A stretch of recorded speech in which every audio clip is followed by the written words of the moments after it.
welcome again to this podcast. We're going to be talking about health and sleep as usual, but today I have a special guest, Joselyne John. As we had said earlier on, that we will have someone who's going to come and talk about sleep in depth in connection to mental health and overall health. I will not take so much time from you. I'll let her introduce herself and share more with us about sleep and health. Hello everyone, I'm so glad you're all here with us, and I'm just gonna dive right into it and start with questions.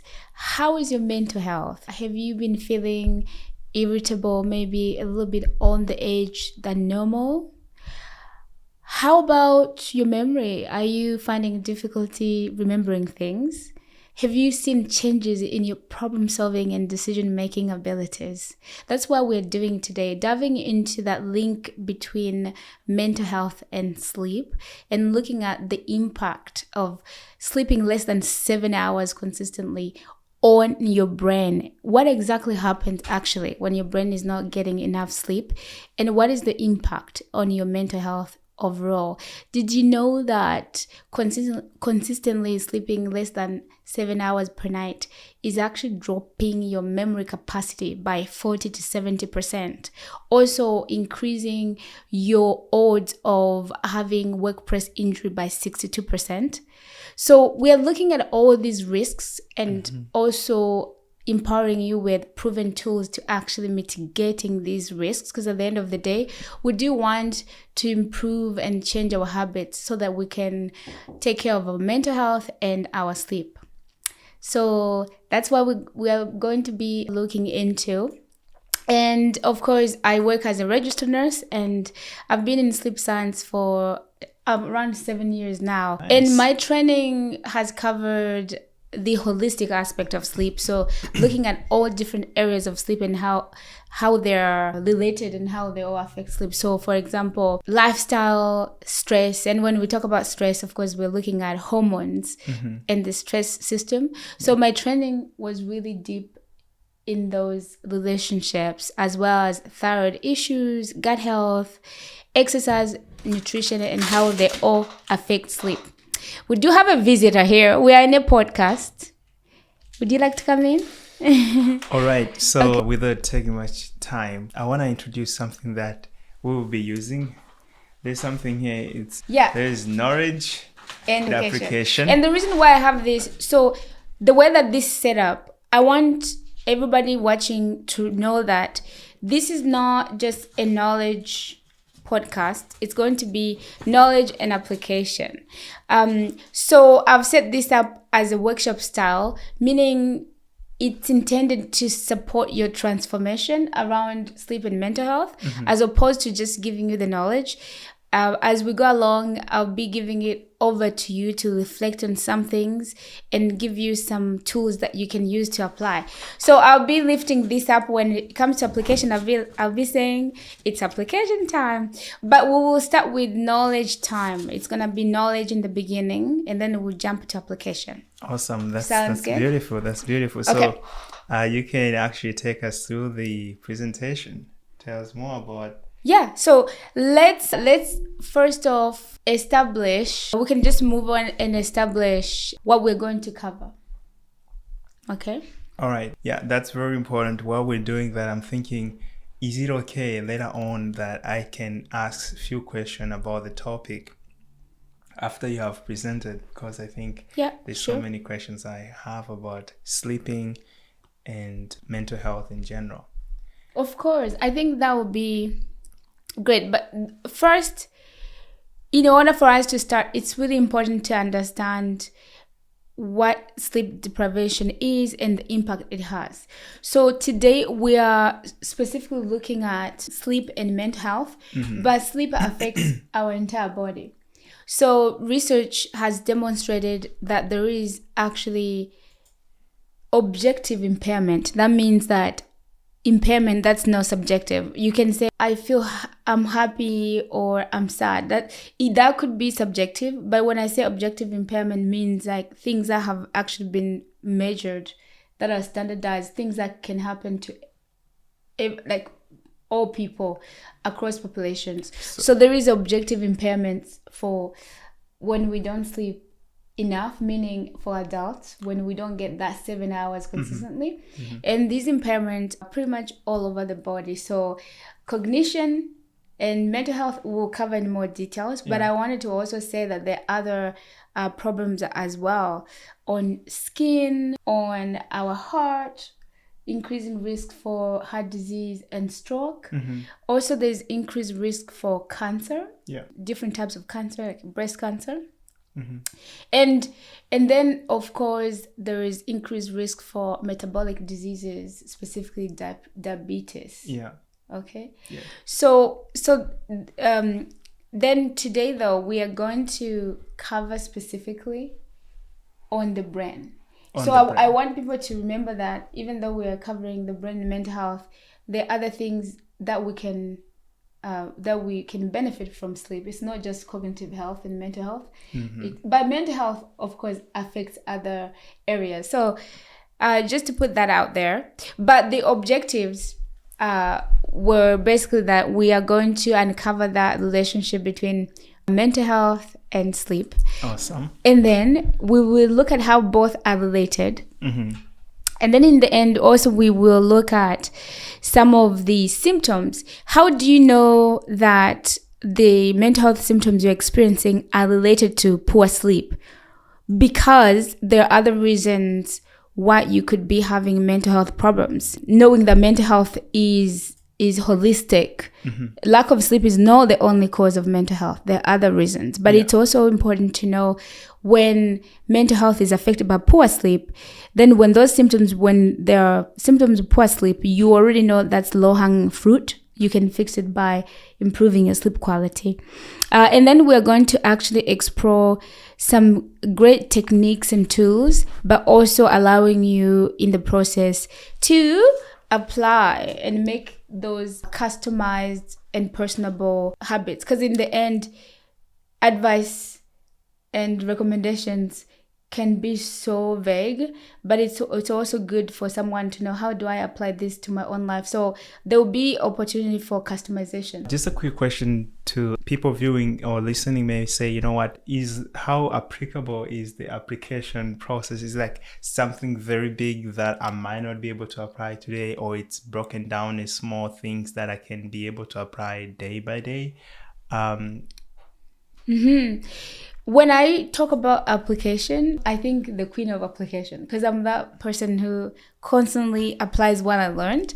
So I'm actually thinking, I'm talking about things just being so easy to apply. I'm talking about one tool at a time. All right. Yeah, and of course, in my book, I talk about tools. So one tool, apply it, and see what happens. 2 tools, one tool at a time. All right. Yeah. That's awesome. That's awesome. Yeah. So I think we're gonna dive into the mental health, right? Let's go. See. And when we talk about what do you think is mental health? With my knowledge of mental health, it's the health of the mind and everything that has to do with the mind, the brain. But because there's some aspects, I had the discussion, people were arguing whether the mind and the brain are the same or two different things. So when we say mental health, is not just taking into consideration the physical brain matter, it's also considering the aspect of thoughts. So if there's a failure in the process of thinking properly, or if there's a tumor which is affecting the actual matter, which is the brain, that all encompasses what, in my view, I understand to be mental health. Okay. So if all those aspects are well, then your mental health is okay. Yeah, let's go next. Basically, while preparing for this, I also reflected in my own experience, just being a nurse or supporting people. It's interesting how mental health can be this abstract thing. Yeah, I'm taking care of my mental health, but what do we really mean? And I took it upon myself to break it down first before we dive into it, because that way, when we know components and aspects of mental health, we can truly assess and analyze where the issues are. Yeah. So when we talk about mental health, truly, we're talking about psychological, emotional, and cognitive health. Wow. This is very interesting. Yeah. Okay. Let's keep going. Yeah. So under psychological health, that's where we talk about your relationships and social interactions. Okay. And then psychological health also is composed of self-development and growth. So that's self-awareness. How do you know yourself? For example, you are developing yourself. That means you are taking an opportunity to grow, reflect, understand why you do certain things. You are unfolding who you are. Of course, that requires you to engage with your thoughts. But somehow, imagine if a baby grew up but they never really explored themselves and understood their values, they wouldn't have grown. So growth is in that interaction with who you are, where you came from, and any aspects that are part of who you are. And then finally, psychological health is also around creating meaning, purpose, and creativity. So oftentimes when things happen, what does it mean to you? So you will find that there will be different meaning even when people experience the same event. They will have different meaning. And meaning, again, is created based on who you are and your psychological past, right? So that's when you think about psychological health, those are the things: relationships, interactions, self-development, growth, meaning, purpose, creativity, and all that, okay? Now, emotional health, it has to do with self-awareness and regulation. Now, that's different. When you think about psychological health has self-development and growth, self-awareness is involved in that. But then under emotional health, self-awareness is more about how you know your emotions. It's emotional intelligence, knowing how you respond to things. It's self-awareness regulation, self-awareness and emotional regulation. For example, I know I'm talkative and I speak loud. Yeah. So my self-awareness and regulation is to say, okay, you know what? I need once in a while to just check in with myself and see how my voice is sounding. Or if someone looks at me and gives me a hint, I should be able to just lower it down. But the reason why these are here is because sleep affects all of these, and we'll look into it. Okay. Under emotional health, there's also, of course, stress response and anxiety. Because essentially, our stress response, when there's a stressor, our stress response is activated and responds. Essentially, so many things happen. Yeah. But in the end, we have emotions like anxiety, fear. So that's why it's under emotional health, right?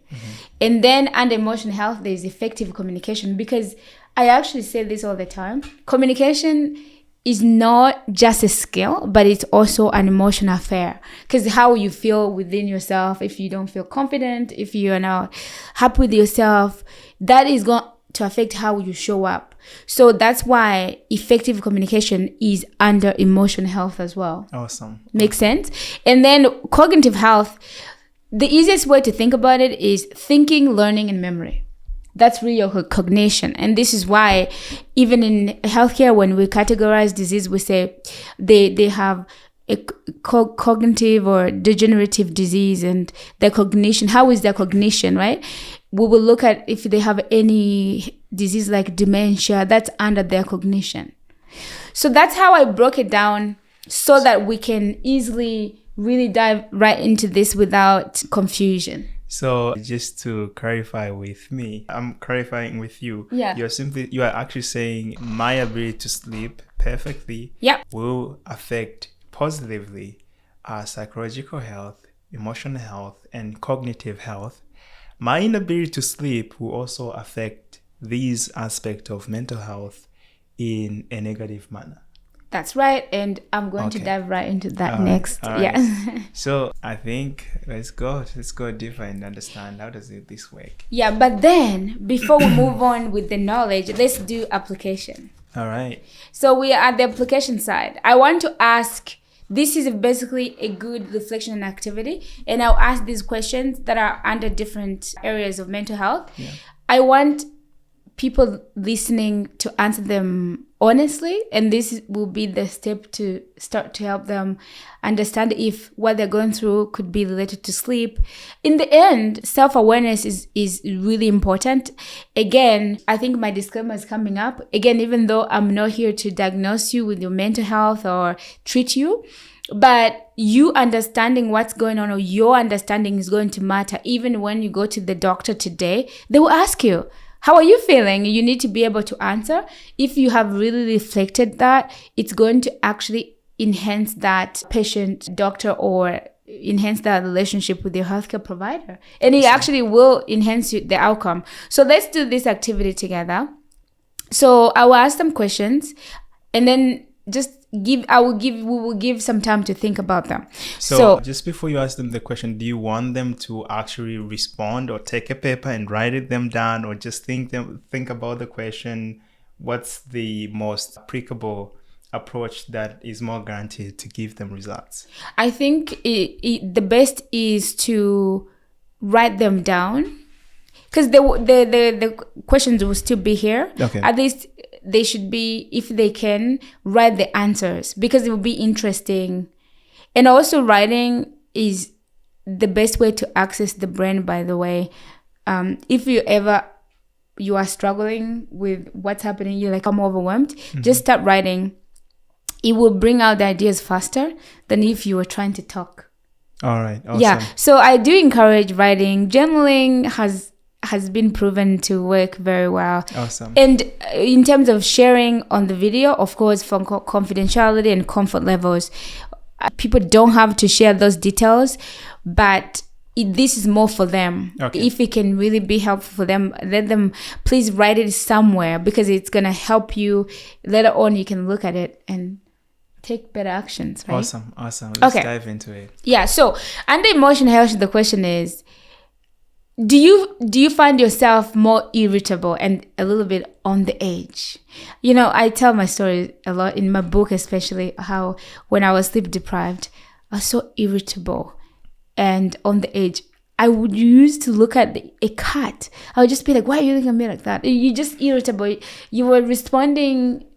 No, you don't feel like yourself, but you just find yourself saying stuff that are a little bit edgy, or you're not yourself. Some people call it snapping. It's like, are you snapping? But it's different ways. But I use irritable because it's probably a common word. Okay, that's emotional. Now, under psychological, are you experiencing changes in appetite and sleep patterns? Maybe you are experiencing low interest in the activities you used to enjoy. So the shifting in appetite, sleep patterns, and reduced interest in activities you used to enjoy. Okay? And under psychological, again, have you been withdrawing from social interactions or feeling lack of motivation? Okay? All right. And then now, finally, under cognitive health, are you experiencing slower thinking or difficulty processing information compared to your usual speed? This may look like you need to read a line twice before you understand it. It happened to me as well when I was sleep deprived. I shared this in my book, how I used to receive reports at work, and I would get them to repeat so that I could fully understand. And I would always remember the last thing that was said and forget the first thing that was said. And then I would also find myself having to read things over and again to understand them. All right. Okay. How about, are you having difficulty remembering things and staying focused on task, being distracted? So just a question, this reflection is something that they have to do now and that's it, or they have to always check in, do it once now and then to check in if they are still okay with their health when it comes to mental health and sleep relationship? I put these questions here because from the studies I've looked at, these are the most common reflection or presentation of sleep deprivation. All right. And so that these questions are here, part of knowledge, so that when they are experiencing these things throughout the day, they need to remember, oh, maybe I did not get enough sleep. And sleep deprivation looks differently for different people, especially not everybody is tracking their sleep. And there are so many different ways why people might not know what their sleep date is. Sleep date meaning the difference between the amount of sleep you are getting and the amount of sleep you need. And also research shows that the more sleep deprived you are, the more oblivious you are about it. It's almost like being drunk. Basically, like the person who is drunk, when you approach them and tell them that they're drunk, usually they tell you, no, I'm fine. And so that's why these reflections are here to support us have a better reflection so we can implement a better behavior. All right. So in this presentation, people can pause for like 2 minutes if they wanted to reflect further on those questions. Okay. Yeah. So awesome. The reason why I was asking is because, as you said, sometimes if someone is sleep deprived, they are not honest with themselves. And I remember myself, there used to be a time whereby when it came certain time, I would just shut down. Because I couldn't do it anymore. I've been pushing myself to the high level. So the reason why I got to that level is because I didn't even admit to myself that I'm depriving myself something very essential. I was concentrating on school and getting the best and doing more work, more things done, to an extent that my body just shut down. So it's very hard for everyone who is following along to actually notice these things. But I encourage everyone, please take time, reflect on this question, like seriously, not just artificially. And then you'll be able to actually answer this question in a truthful manner. And once you do that, you're opening more doors to fixing whatever the problem that you have. But if you are doing it superficially or artificially, not really deep, it will not bring the desired results. So that's something I wanted to share with you, and give it back to Joselyne. Share with us more going forward. Yeah, so going forward now, let's dive deep into the cognitive health. How does sleep really affect your cognitive health? Knowing we have looked at cognitive health as it's all about thinking, learning, and memory. All right. And we know that we need our thinking, learning, and memory for success, for joy. I mean, even with the activities I enjoy, I need my learning and my memory and my thinking. We need that everywhere. Yeah. So do you know that when you are sleep deprived, again, you're not getting 8 to 9 hours, consistently sleeping less than 7 hours per night.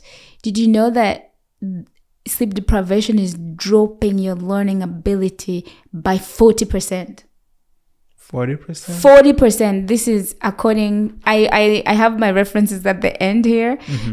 These research are consistent across. There is consensus in many research that have been done over the years about this. Okay. This is so interesting. I know you have everything that you want to share with us, but I want to ask this question. What do you do, or how do you help a person who says that I personally cannot afford sleeping 6 hours? 6 hours is too much already. We know we have to sleep 8 or 7, but even 6 is too much. They want to sleep 2 because every minute them sleeping, it's every minute they are losing money. And the other aspect of this question is, how do you help those people whose job is night shift and they understand this and they understand the consequences, but life is still going on and they can't just pause life so that they can have enough sleep? Maybe you have answers for them. You don't have to answer now. If it's part of the presentation, then we can just go on. But these are some things that the viewers out there, the listeners out there, they are thinking about. Like, okay, I understand you. whatever you're sharing is so true and I believe you, but I need to make money, but I need to keep my job. So those are things that I hope it will be nice if possible you can share with us. Yeah. I would love to answer. Let's start with money. All right. So the person who says, I can't afford to sleep because I'm going to lose money, I'm here to say, did you know that you're losing more money when you are sleep deprived? How? Because if you are increasing your risk of having a workplace injury by 62%, and we know that sleep deprivation is actually increasing like relapse of attention, it also brings up this idea of microsleeps. So microsleeps are microsecond sleep where the brain is literally sleeping, but you cannot see it. It's just a very internal thing that's happening. It's called microsleeps. So a microsleep while on the wheel, that could mean an accident because it's very quick. But if you were engaged in a fast processing activity, it could be like you are chopping something and there's a micro sleep and then you cut yourself. It's very quick.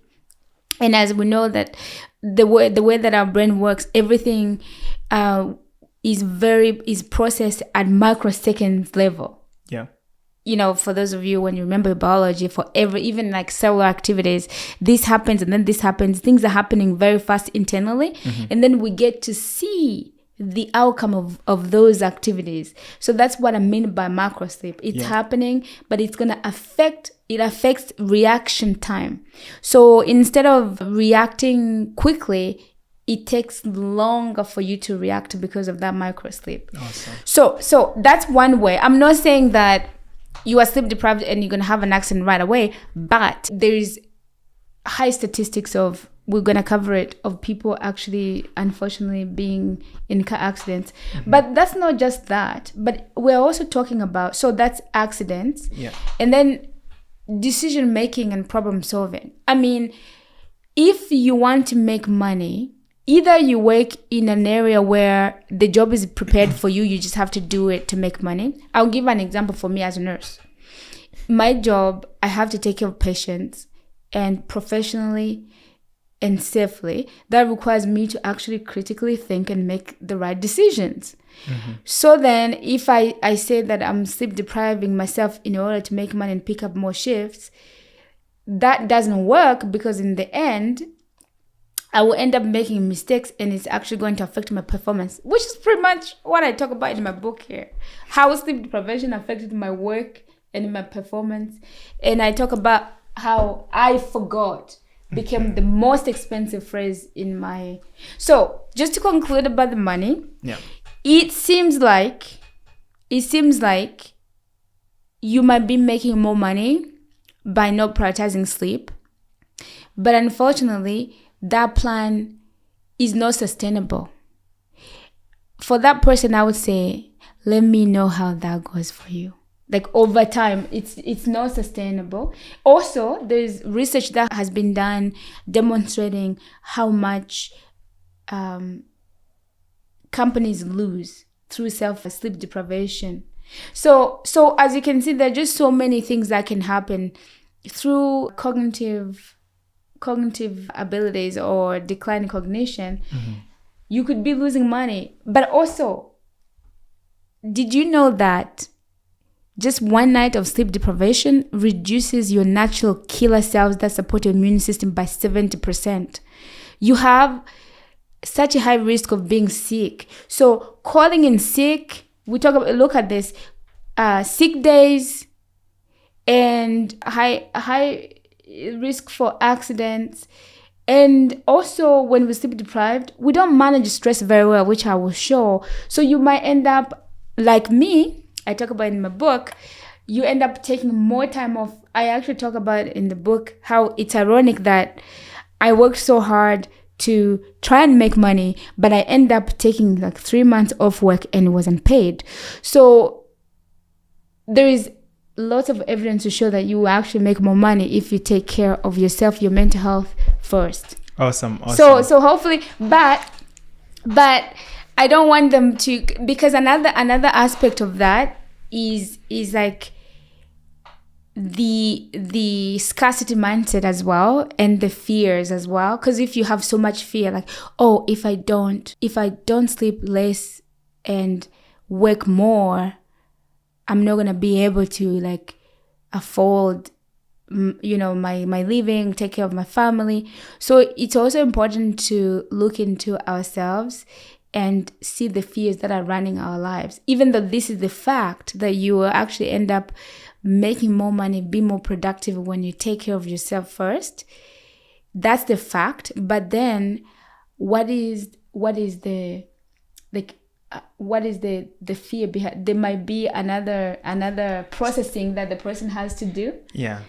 But that's the answer on money. For night shift, I do have I have like 23 recommendations on how to prioritize your sleep when you are working night shifts.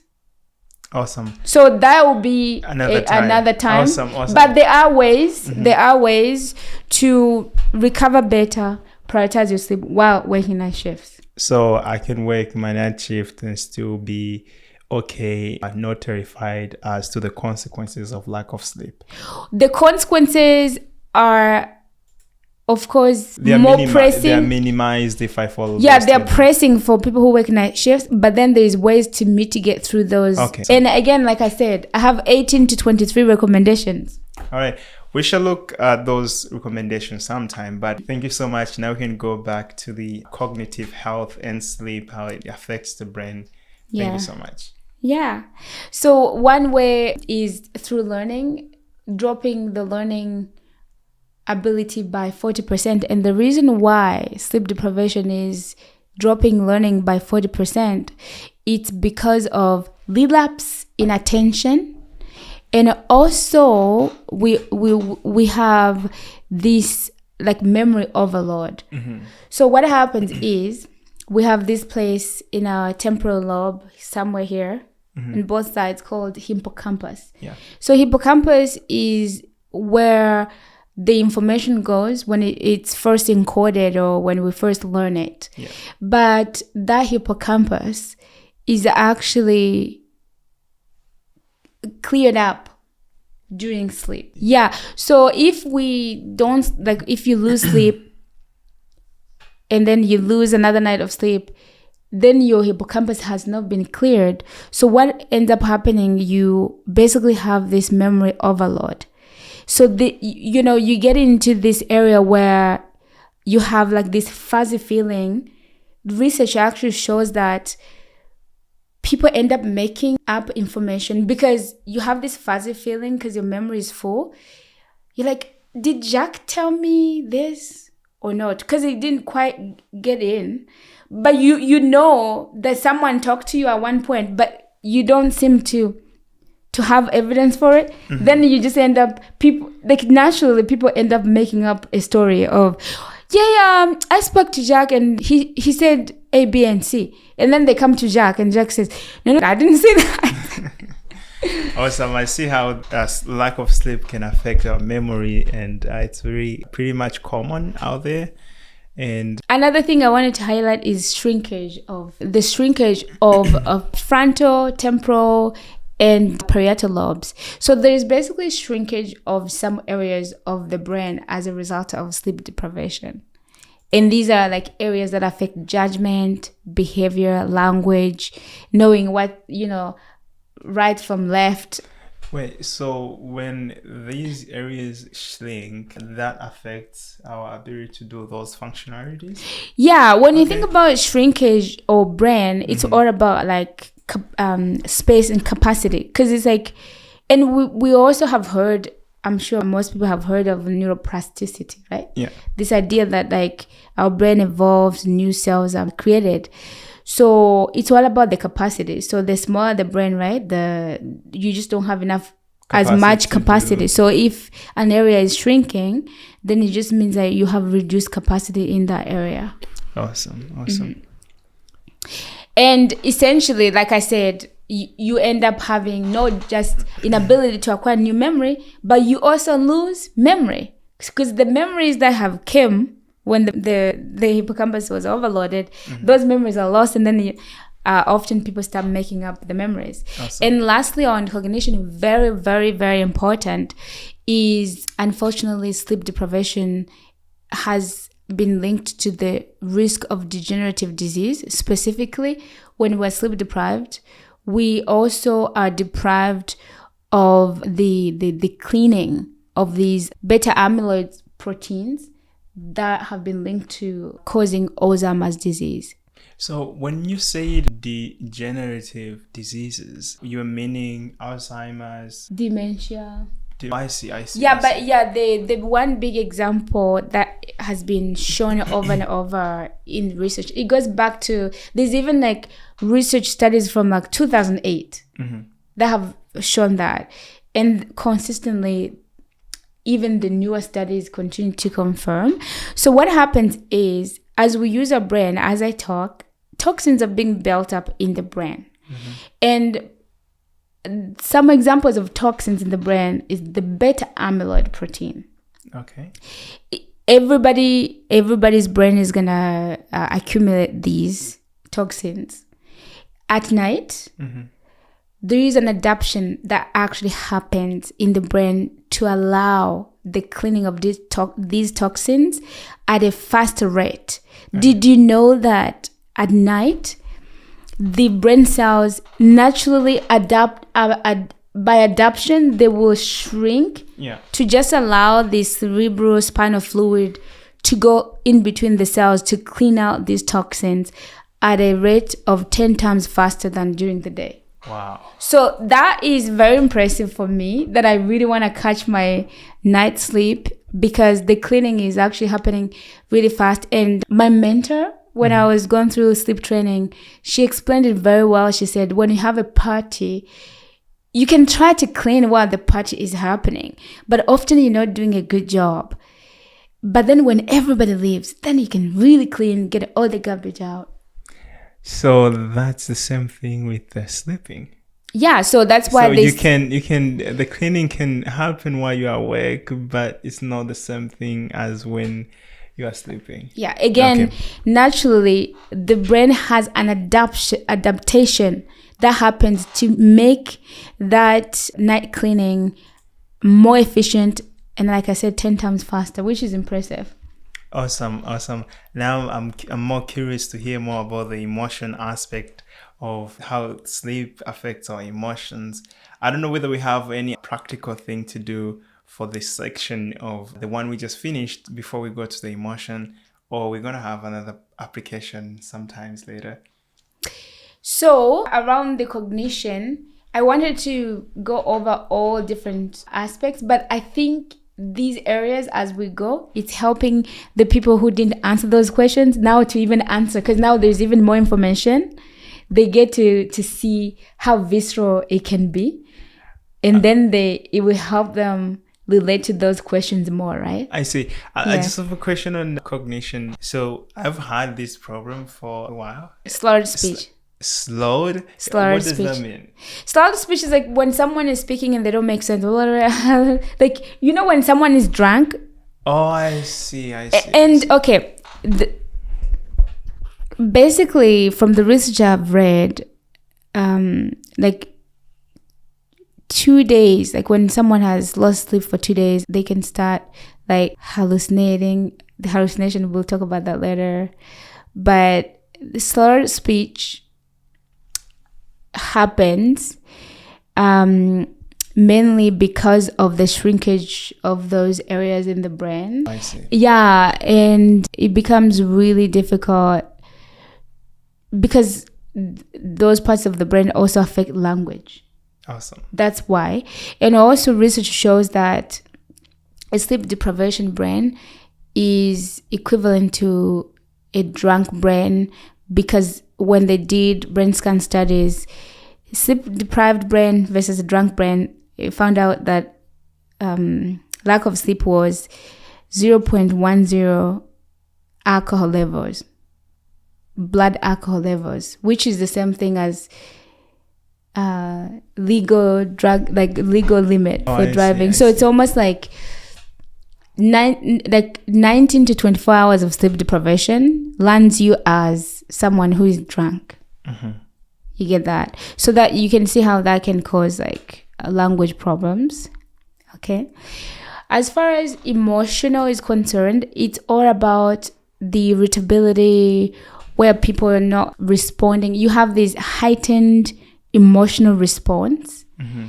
And ideally, we are supposed to relate to our logical and emotional brain. They work together very well. But unfortunately, during sleep deprivation, brain scan studies, when they show images, you have hyperactivity in the emotional part of the brain. There is this area of the brain that controls emotions. It's called the amygdala. Yeah. And in normal circumstances, amygdala connects with the logical side of the brain, like the prefrontal cortex.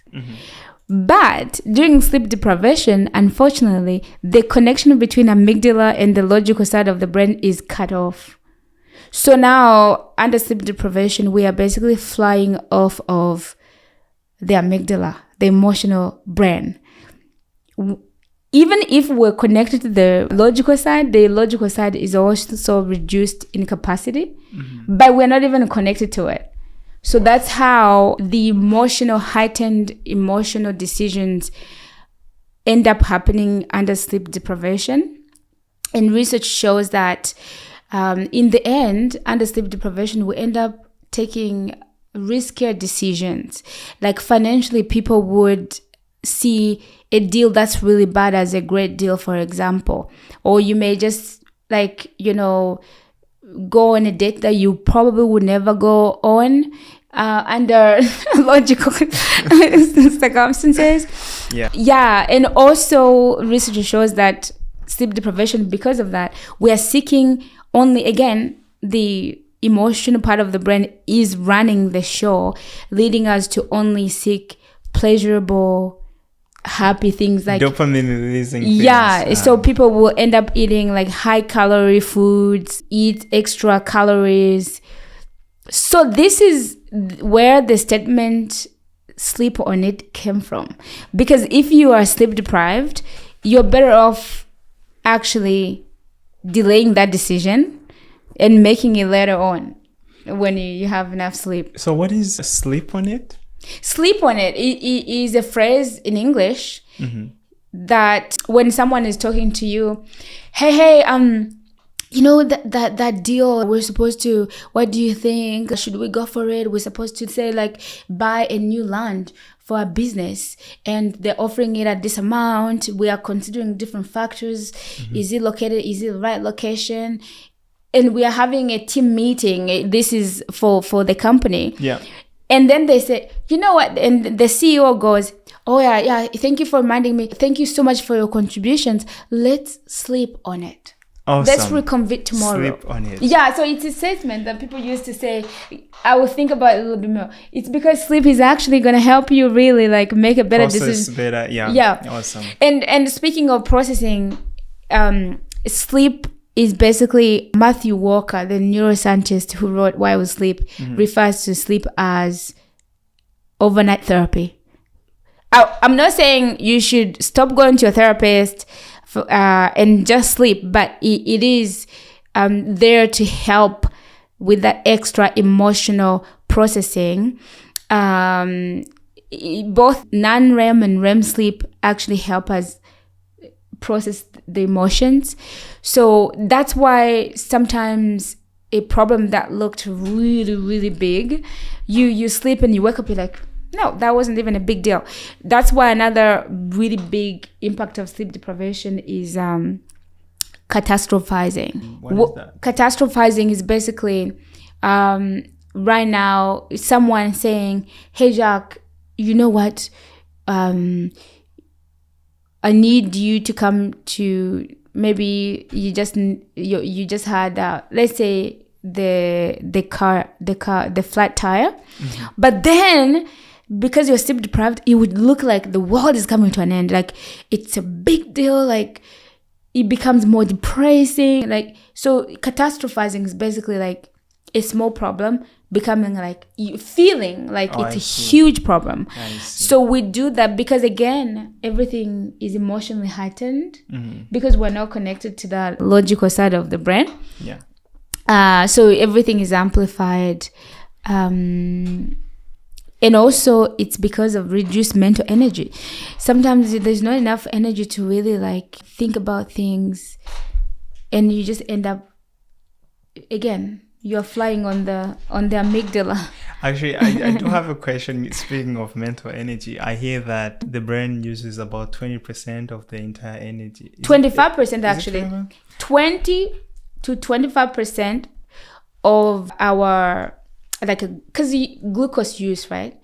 So it will use 20 to 25%. Is it 20 or 80? I can't remember. No. 20 to 25% of the entire energy. So if the body is going to use, but it's still a lot. Yeah, so I was going to say, what if I say, you know what, I'm not going to sleep, but I would just make sure I will get lots of glucose. It's going to give me energy, and then I'll be okay. I'm just thinking, this is so cool. In my thinking, like, it makes sense. I deprive energy. Let's say I'm using my mind so much. What I'm going to do to cover for that, I'm just going to drink things with so much energy, then so much glucose, then the brain is going to be okay. What do you say about that? Okay, so thank you for bringing that up, because under sleep deprivation, research has also shown reduced glucose metabolism.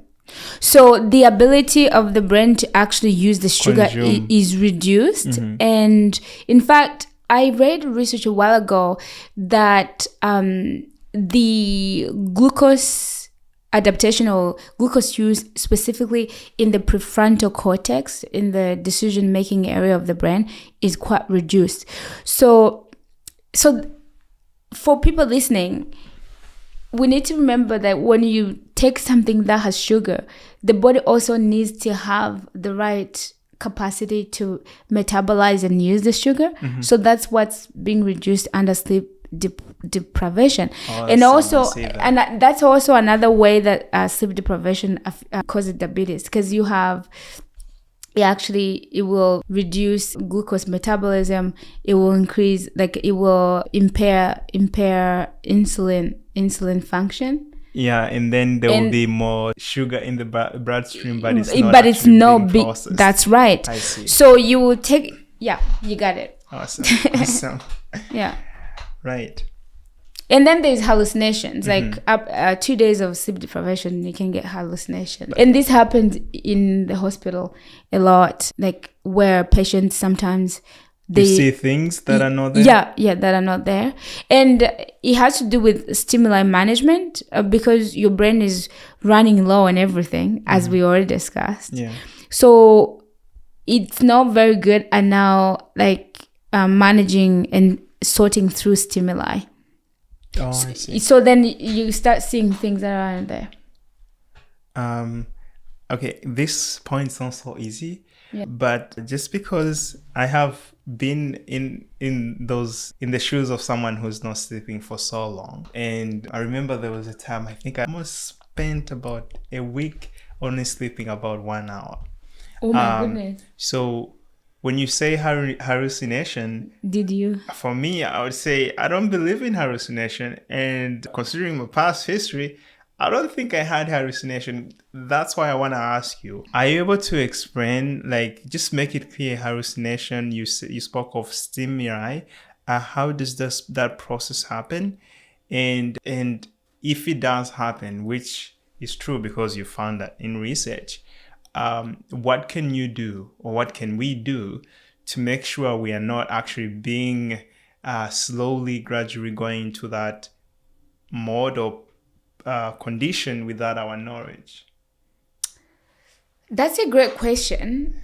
So you did not experience hallucination, even though you think you were sleeping like 1 hour per night? Yeah, I guess maybe it doesn't happen to everyone, or maybe there's a certain level at which, as you say, the mental health is an overall thing. Maybe I was doing other things well, but having said that, I want people to understand hallucination, how it actually connects to lack of sleep. And you did mention stimuli. I just was asking if you can explain what do you mean by stimuli and things like those. Yeah.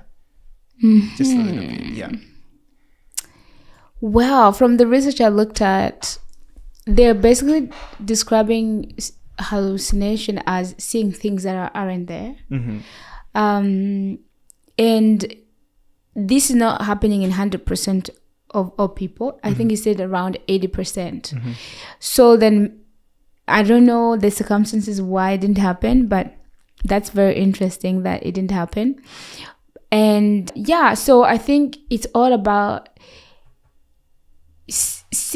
I think at this point is more to help people. If you are sleep deprived and you thought you saw something that wasn't there, to maybe just realize that can be a result of sleep deprivation, but it could also be a result of other things too. Yeah, but again, the research I looked at, they're saying it happens in some people, and it can be when someone hasn't slept like consistently through 2 days. So I think you have to have this consecutive like accumulation of sleep debt. Yes. Basically, it's almost like your brain is like glitching, like there's glitches in your brain. Yeah, because it's basically your brain has run so low. Because when you think about it, it's saying 2 days straight no sleep. Oh, I never. Versus you had 1 hour, maybe that kind of reshuffled your brain a little bit. But this is like insanely like no sleep at all. Like 48 hours. It goes to the point where the brain just is like it can no longer function. Yeah. So that's how it's probably the worst. Like to get hallucination, you've probably gone to the worst levels of sleep deprivation, and you are getting like consecutive no sleep kind of. Because I know a lot of people who are getting naps. That still gives you, just like we looked at, it refreshes your mind a little bit. Well, it's not gonna give you full-on great cognitive function, but it will probably prevent you from the hallucination part. Yeah, so I asked this because I know some people may be watching this and you may go like, you know what, I don't sleep, but I don't see any of those things happening to me. I guess it's either whatever those guys are talking about is not true, or I am made differently. I just want to put the aspect of time and the aspect of compound effect. Yeah. If you do this thing of lack of sleep for a consecutive time, non-stop, there will be overall a compound effect. And once the results start showing, it may be a little bit too late for you to act upon it. That's why it's very important to use the information right now, to use it as prevention, as opposed to try to use it as a way of curing the problem you will be having in the future. I just want to highlight that point. Yeah. Right. I think we're going to go to the next point, right? Yes. So, when we think about mental health, of course, I think earlier, when we talk about another aspect of sleep and mental health is the fact that sleep deprivation increases the risks of mental health problems, and people with mental health problems tend to have sleep-related problems. So how does sleep deprivation cause mental health problems such as anxiety and depression? It's through imbalances of neurotransmitters. So I wanted to highlight for people what those neurotransmitters are, and just to remind them how that change in neurotransmitters because of lack of brain cleaning can in turn cause mental health symptoms or anxiety and depression symptoms. So when we talk about neurotransmitters affected by sleep, we are specifically talking about serotonin, dopamine, and norepinephrine. And norepinephrine also is a hormone as well as as much as it's a neurotransmitter at the same time. Oh, But we're just focused on neurotransmitters. Mm-hmm. So what happens is lack of sleep or sleeping inadequately will decrease serotonin activity. Okay. Yeah. And serotonin is actually our happy hormone. And it regulates mood, and it helps in the production of melatonin, which is a hormone that helps us sleep. So it's almost like a good cycle when it comes to serotonin. Like, it will help you be happy during the day, but it will also be fine-tuning your circadian rhythm or your internal clock so that you can later on sleep better at night. So yeah, that's how when you don't sleep well and you have reduced serotonin, obviously, application. Okay. You didn't sleep very well, right? Mm-hmm. So that means that you have reduced levels of serotonin automatically. Yeah. So that means that you are at a high risk of also not sleeping. Like, the more sleep deprivation you have, the more likely you are not going to sleep. Yeah. So we need to break that cycle. So I think I have something I can share on how to break the cycle. Okay. So serotonin and melatonin, for me, when I think of them, they act like a seesaw. So if you push someone on a seesaw all the way so far, when they come back, they also go all the way so far. So serotonin the other side, the melatonin the other side. So one of the things that increase serotonin during the day is exposure to the sunlight. Yeah. So if let's say you didn't sleep, but you want to change, try expose yourself to sunlight, sunshine. And when you do expose yourself to enough sunshine, what will happen is it's like you're pushing yourself all the way to the other side. Mm-hmm. And then before approaching the sleeping hours, try to stay away from all devices, do activities that stimulate you to sleep, that stimulates the production of the other hormone that is at night. Mm-hmm. And then what will happen is the seesaw will be pushed all the way to the other side. It's kind of you trying to mitigate the lack of sleep of the previous night, but if exposure to the sunshine and you have vitamin D, that's one of the things that you could do to help you try to change everything. Also, the other thing about jet lags, this connects.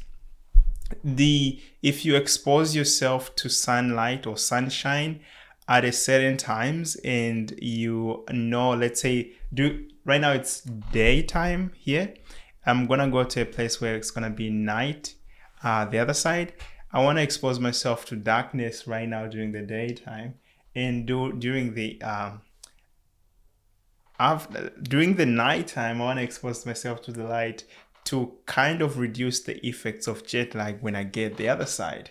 So I think it has to do with you trying to understand the connection between light and darkness and how they both kind of influence these hormones in a positive, good way, and use it to your advantage. That's right. Definitely. Sunlight will bring the serotonin back to its full swing. All right. Dopamine. I'm more interested in dopamine. What about dopamine and sleep? So dopamine is basically our reward system. Okay. And it's crucial for motivation, pleasure, and mood regulation as well. So unfortunately, sleep deprivation actually decreases dopamine. So that's where you're like, it just feels like nothing makes you happy. Like you're trying, like the things that you normally would reward you, make you feel happy, they no longer make you feel happy. Happy. They don't reward you, which is why one of the questions for application we were asking, are you finding less joy in the things you used to enjoy? You see that? It's because of the dopamine decreasing with sleep deprivation. Can you see it? Application, yeah. Right. So yeah, basically you end up having reduced motivation and pleasure. Mm-hmm. Yeah, the feelings of motivation and pleasure are reduced along with the dopamine reducing as well. So this means you are susceptible to depressive symptoms because, they say the opposite of expression is depression. You're not able to express yourself in the things you used to do. So it's this idea that you have willingness to do stuff, but you don't have the motivation. It's almost like the way that I explained in my book what it used to happen. I would come home from my night shifts. I would think of all these things that I had planned to do, but then I would just feel like I was glued at home by sleep deprivation, Wi-Fi or something. And it felt like it was like a Wi-Fi that didn't have enough connection. Enough connection. I'm like, I know, I do want to do this, but then the motivation just wasn't there. And then soon enough, the more this happens, of course, the more then you fall into depression. And also anxiety comes, of course, as a result also of reduced serotonin, because your mood is not good. Then this added with the already existing tendency to catastrophize, because you already see things bigger and worse than you normally see them, then your mood is worse, and then you have reduced motivation. You're not enjoying the things that would normally give you joy. Then suddenly you find that everything is making you, like, life just makes you anxious and depressed. Yeah, that's how it connects. And then finally, I think the anxiety is even more well explained when we look at norepinephrine, because norepinephrine is basically the neurotransmitter or hormone of our fight or flight response. So like when you are driving and like someone is trying to pass you, like threatening your car, you will notice that your heart rate will increase, and your respiration as well. You breathe faster because as you try to fix it. So that's the norepinephrine at work, and then basically you have as a result heightened anxiety and stress levels, because imagine your heart rate and your breathing constantly increased because you have increased norepinephrine due to sleep deprivation. This is why in the beginning I was asking, are you feeling irritable and on the edge? Like, that's what it means to be on the edge. Like constantly feeling like something bad is going to happen. Your heart rate is constantly increased. Another way of really measuring your sleep date or looking at your sleep is try to look at your heart rate in the morning. There's no reason why we should be anxious in the morning. So if your heart rate is high in the morning, it indicates something. No, it's hard to, again, I'm not here to diagnose, but that would be something to look at closely. I mean, when I had anxiety, when you already have anxiety, you're gonna wake up with anxiety. Yeah. But let's say you are someone who is not suffering from anxiety, but somehow you do get anxious in the morning.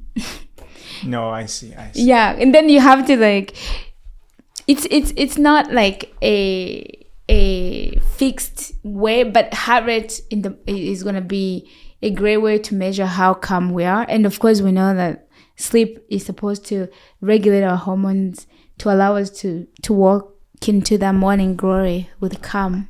Awesome. Just reminding everyone and bringing home these points. Lack of sleep, what it does, as you can see there: anger and mood swings, impaired judgment, memory loss of problem solving skills, and hallucination, and even more points when it came to the aspect of emotions. So we need to understand this, and we need to understand that this is not just a thing we have a choice on. It's something that if we don't choose, we're also making a decision against our health and overall wealth, income. When it comes to, if you consider health to be your most valuable wealth, so then it's very important for us to put these things into consideration and try our best to implement them. Right. Yeah, so I just want to highlight that we've seen that impact of health on sleep, impact of sleep on mental health, they are interrelated. In the end, the solution really is to look into the root cause of why things are happening and captivate change through daily habits. So when you say root cause, you're trying to say why you are not sleeping? Or? Yeah, okay, either because mental health affects sleep, and the way that mental health affects sleep is, for example, people with mental health disorders, okay, they will often have difficulty sleeping, depending on which parts of the brain have been affected, obviously. Yeah. Say hypothalamus, for example, is involved in initiating sleep if someone had something affecting that part of the brain. But in general, even if it's the idea of anxiety and depression, chicken and egg, like what came first? Because even if you had depression first, that could affect your sleep. Even you see how, so it is the relationship is bi-directional. Yeah. And of course, we know people with post-traumatic stress, you end up having nightmares, which interrupts your sleep. And then there are other issues, like there are so many other, I can't name all the mental health problems, those are just examples, right? So I'm highlighting that mental health will affect how you sleep, or your sleep in general, sleep quality, and then sleep will affect mental health. And then in the end, the solution is to look at whatever the symptoms people are having, whether for mental health caused by other things or mental health caused by sleep and other things, or symptoms of sleep deprivation. We need to look at the root cause of what's happening. Because if we understand the root cause, we can actually fix it. Yeah, which brings us to another application. Yeah. In this section, you can direct us into the application. Yeah. So here we are towards the end. I want to empower all of you to take those steps to implement better habits at home, to boost sleep for better mental health and boundless energy. All right. So we are doing application, but I just have some steps for you. There are 7 steps. Okay. Very simple. First, you need to understand your sleep date, because like sleep date is the difference between the sleep you are getting and the sleep you need. So if you know that, like the days when you were sleeping just 1 hour, you would need to really, you would have no option but get the 9 hours, right? Yeah. You have no option but get the 9 hours. Yeah. So then it's really important to understand where you are. Where is your sleep? And the 9 hours, definitely non-negotiable if you haven't slept for weeks, like if in the example from Jackie's past. But we all need 8 to 9 hours. Okay, by the way, just for the records out there, I now throughout this year have been sleeping 6 minimum hours. So I truly understand the concepts that are found in this book. And I do encourage everyone to get this book because it's so helpful. Yeah, and really. If you don't get this book, try to apply these things we are talking about here right now, because once you implement them, they'll help you a lot. I did that out of ignorance and out of miscalculated. I had little solving skills. My mind was not working. So please do not do it and say Jack did it before, because it's not good. Yeah, and also, speaking of where we came from, please don't beat yourself up because of where you've been. The goal is to turn our knowledge into application so that we can improve our sleep, mental health, and also lead into abundant, productive, and successful life. So step number 2, after you've identified your sleep date, you then really need to identify your sleep robbers. Everyone has their own sleep robbers and distractions. Are you finding yourself watching TV in the evening, your friends inviting you to late night parties, all the things that are not good for your sleep? Identify those robbers and cut them out, okay? And then number 3 is explore the root causes, like we already talked about. And then number 4, it's really important to adopt a thriving mindset, because like earlier, how I was answering the question about money, choosing between money and sleep, are you here to survive or to thrive?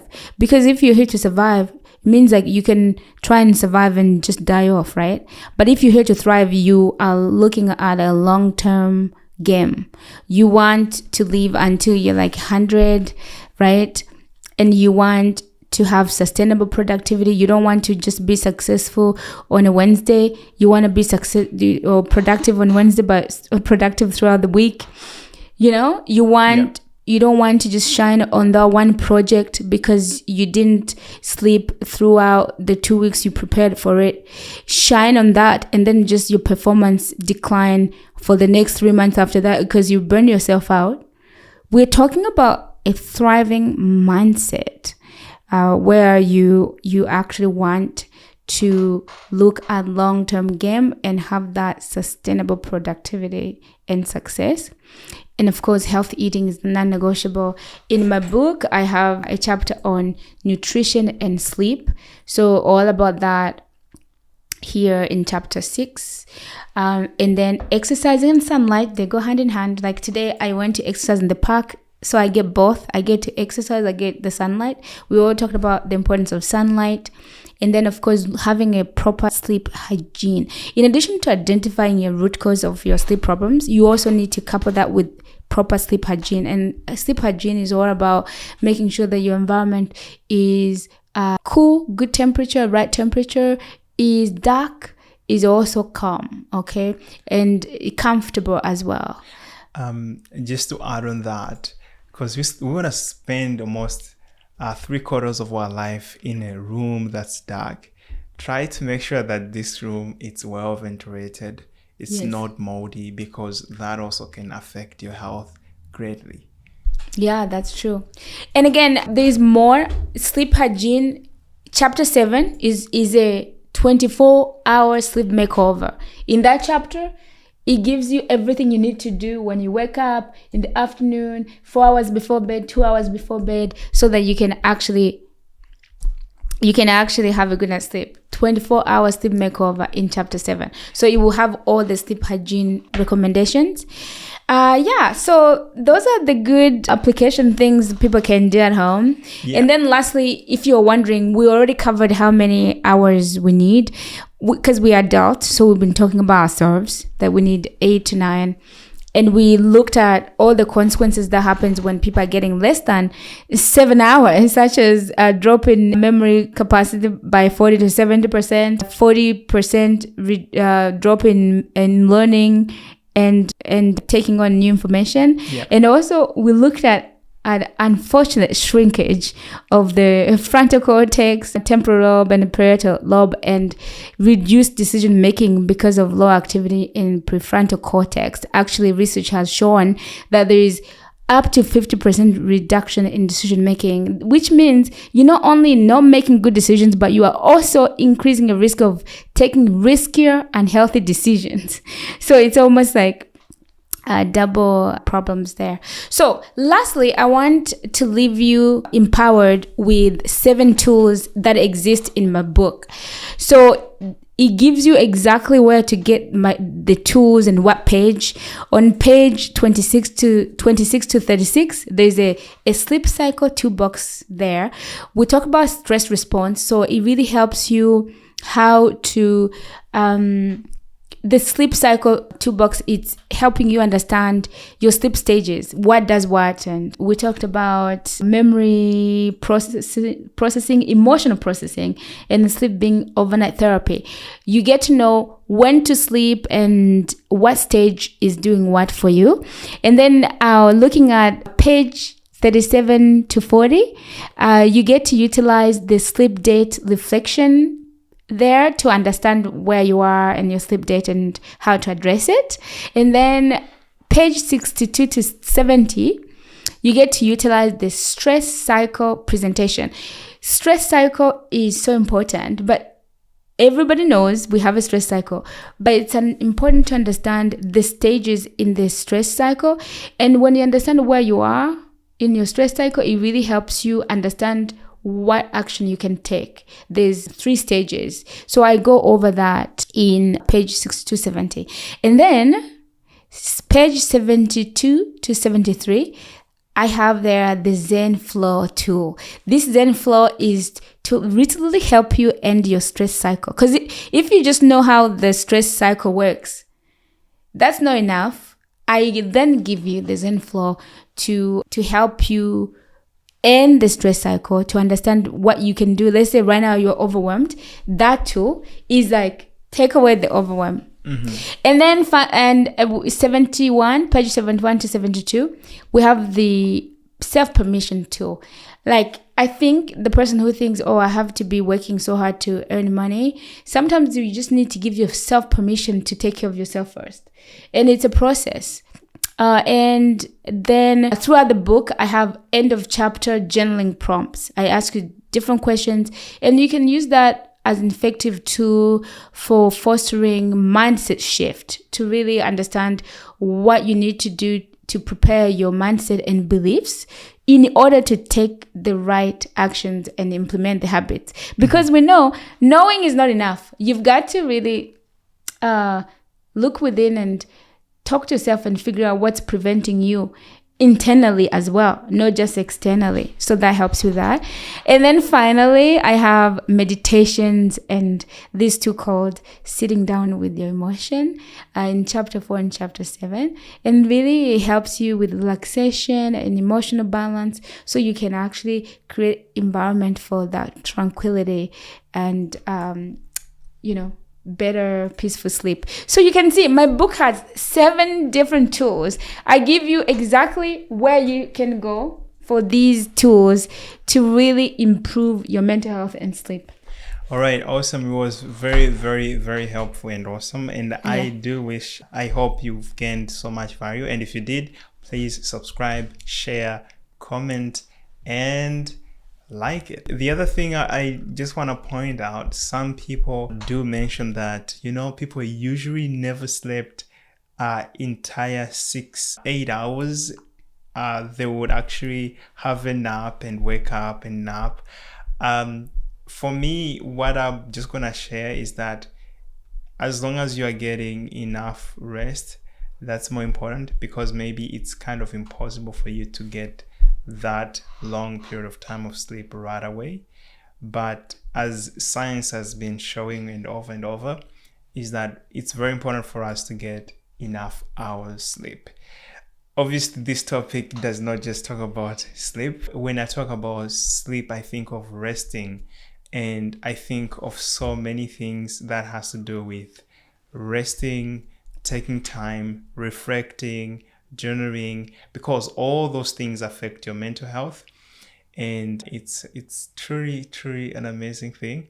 Just a quick statistic that I won't mention where it comes from, but it's out there that a group of Seventh-day Adventists, because apparently they rest on one day, they don't do anything, on the average it will seem that they gained the amount of days they didn't do, and they have longer longevity than the other people who didn't. So when you sleep at night, you might think I'm losing time, but actually what happens is you get longevity in the long run.